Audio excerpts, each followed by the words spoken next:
What's up, guys? Welcome back to Rosie Wrestling. My name is Saif. And I'm Massa. And today we're going to be reviewing the Raw right after the Royal Rumble. And let's just go straight into the review. We had Stephanie McMahon open up the show and basically just talking about the Women's Royal Rumble. And we had an Asuka-Sasha Banks face-off, which led to a match later on in the night, which we will get to. She also announced the first ever Women's Elimination Chamber match, and we'll have Alexa Bliss defending her Raw Women's title. We also saw Jonathan Coachman join the commentary team for Raw, which is super exciting, replacing Booker T. So hopefully we'll see a lot more from him. Yeah, I've loved the coach. I've loved him ever since he was in the WWE back in like 03, 04, that time. And it's good to see him back, and I think he'll be a very good replacement for Booker T. So throughout the night, we have these matches that are qualifying matches for the Elimination Chamber match, and whoever wins that one will go against Brock Lesnar at WrestleMania. And first we have Braun Strowman versus Kane in a last man standing match, and Braun actually wins this one, and I was really surprised by how short it was. It was a little bit shorter than I expected. Usually last man standing matches are a lot longer. Braun Strowman actually tipped over the whole stage where the commentators usually sit on Kane, so he's actually was in the hospital. So I don't think that we're gonna see more of Kane. I think this is kind of like a send-off for him. Yeah, if Kane is gonna be doing this mayor thing, he's gonna have to put full energy into that. But in terms of just flipping the stage, I thought that was a great moment.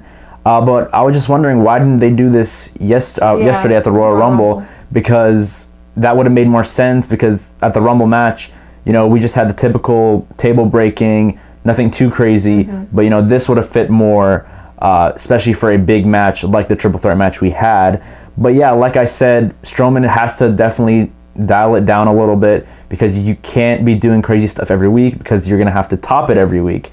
So unless he wants to throw somebody off of the whole arena, you know, he has to definitely calm it down a little bit. So in the ring, we have Elias singing his song, you know, like usual, and now we have another qualifying match against Matt Hardy, Elias and Matt Hardy, and whoever wins this one qualifies for the Elimination Chamber, and Elias actually won, which I was surprised. I personally thought that Matt would win, but I guess they're really trying to build him up.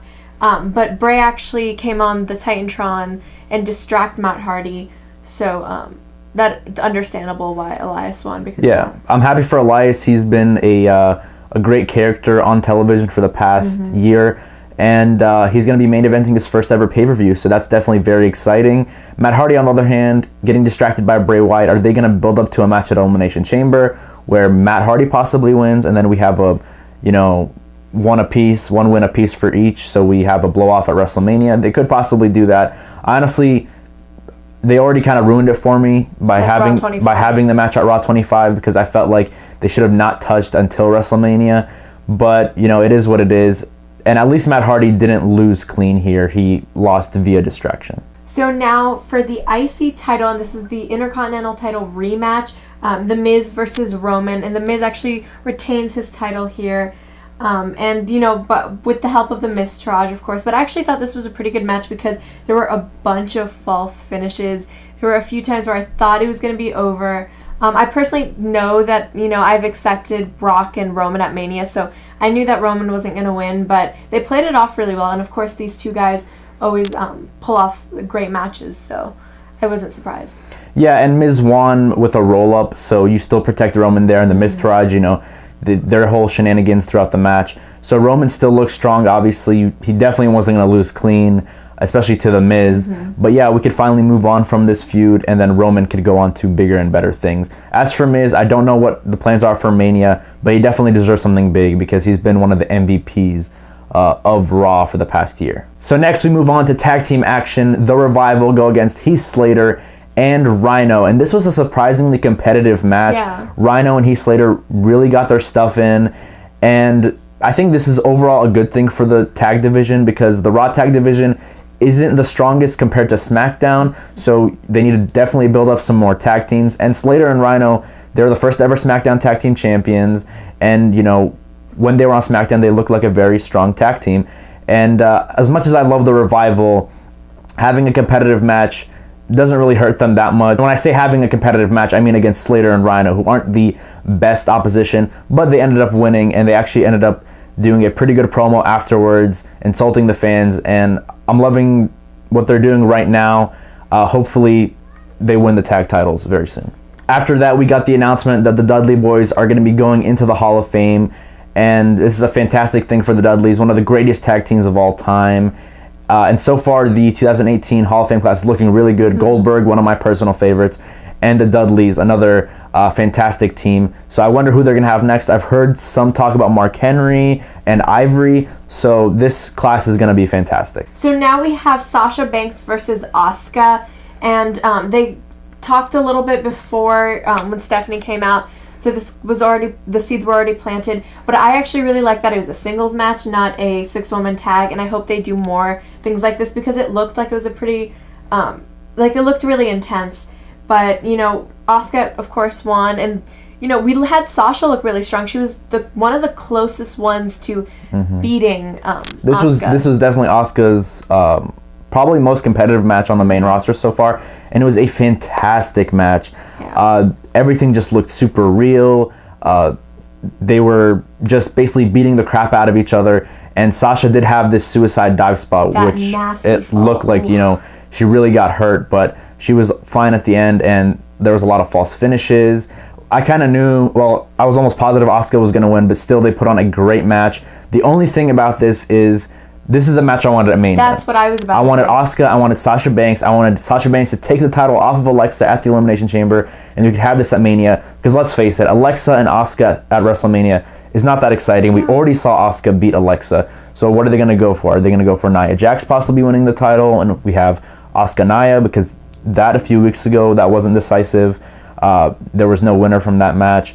So I'm interested to see what happens, but I'm disappointed that this match was given away on free television because this, for me, was my WrestleMania match. So throughout the night, we saw these promos that were basically filmed by like an iPhone. So we saw Finn Balor, The Miz, and we saw Cena at the end, and he had his promo, and I don't really have much to say about his promo, but Cena, he's been dubbed as this free agent ever since July, but basically since September, he's only been on Raw. I mean, I know he was on the SmackDown team at Survivor Series, which was a dumb decision because he's a free agent, but also, he was on Christmas against Elias, he was at Raw 25, he had that whole thing with Roman, and now he's on Raw here against Finn, so I'm just like, just put him on Raw. Why even say free agent?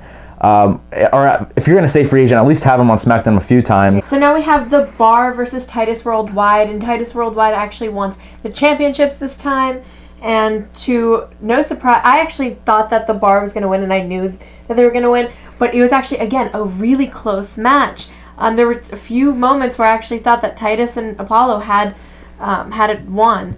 But it was a close match, and they made Titus Worldwide look really strong. I think that they're going to build them up a little bit more. They haven't really been doing anything, and now they're finally getting airtime. And, with Dana Brooke, this is the new and improved, I guess. So I thought that this was a pretty good match. Yeah, it's only going to do favors for the tag team division. I mean, if you're building up the Revival, if you're building up Heath Slater Rhino, if you're building up the Club, and you already have the Bar, and now Titus Worldwide, it only means good thing for the tag division. As for this match, I thought it was a fantastic match. It really showcased what Apollo Crews can do in the ring. He was always good in NXT, but he really was lacking that personality. But this is how Rey Mysterio got over back in the day. He didn't have to say much. He just had to show it all in the ring, and Apollo did that. So hopefully that team gets a little bit more over. But overall, a great match. The Bar still look fantastic, and I'm interested to see what their direction is going into WrestleMania. But I think this only means good things for the Raw Tag Team division. Next, we move on to the main event, Finn Balor versus John Cena. This is the first time this has ever happened, so a monumental main event, Elimination Chamber qualifying match. What did you think of this? I have a lot that I thought about this. One, Cena got booed out of the building. We already knew that. Even in the Rumble, everyone hated it. But there were a lot of false finishes, and it was, again, a close match. And I was super surprised that Finn Balor kicked out of an AA right away. I think that Finn Balor should have won. Because, I know, it's wishful thinking, but in the Elimination Chamber, I don't think Cena really needs this. I don't think that this will do anything for his career. He'll just be there. He'll kind of be like an afterthought. So I think this would be a good way to build up Finn Balor a little bit more because Cena did eliminate him at the Rumble. So I was a little bit upset, but I was happy that, how he lost was the AA from the top rope because it protects Finn. Protects Finn. It makes him look stronger. It was a really close match, and it showed that Finn is finally, getting his push. A few weeks ago, he jobbed out to Kane. So this is just, I was honestly not super upset about the result, but thinking about it, I kind of wanted to see Finn Balor in this spot because I don't really know what they're going for Finn at the Elimination Chamber pay-per-view. I'm going to have to disagree with you. I'm actually totally okay with Cena winning. I'm not a Cena fan by any stretch of the imagination, but you're not going to give away, you're not going to have Cena lose on a Raw when the stakes aren't really that high. I know it's an Elimination Chamber qualifying match. The only time I remember Cena losing clean on TV in recent memory was when he lost to Shinsuke.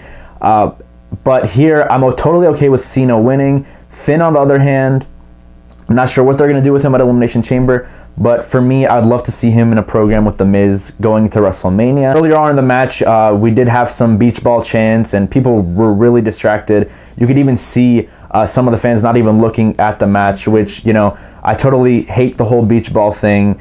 You came here to... I understand you came here to have fun, but you also came here for the wrestling, so why not appreciate the wrestling, especially when it's the main event. And not only that, but Cena was shook throughout the whole match. Yeah. He was like, I'm just trying to go to Mania, and he was just distracted by the fans. And I don't know what that means exactly, but as for him going to the Elimination Chamber pay-per-view, he's definitely not going to win, but possibly that's when we could see Undertaker maybe come and cost him. Listen, I don't want it to happen, but that's just my prediction. We could possibly see Taker distract Cena, which builds up to their Mania match, because let's face it, why is he going to be in the match if it's not to build up for something at Mania? So there are 3 spots left in the Elimination Chamber match. Who do you think they should be? It's a tough question. There isn't really many main event talent left on Raw. They could possibly put Seth Rollins in this match. We didn't see any of Seth Rollins and Jason Jordan throughout the whole night, so maybe Seth Rollins will have a qualifying match next week. As for the other 2 spots, that really is up in the air. I'm really not sure who it's going to be because everyone else is really not to that level. They might put Bray Wyatt in there, but we're just going to have to wait and find out next week on Raw. But that's it from us here at Rosie Wrestling. Tell us what you thought of Raw in the comment section below. Thank you all for watching. I hope you guys enjoyed. Don't forget to like, share, and subscribe. Comment down below any suggestions that you have. See you guys later.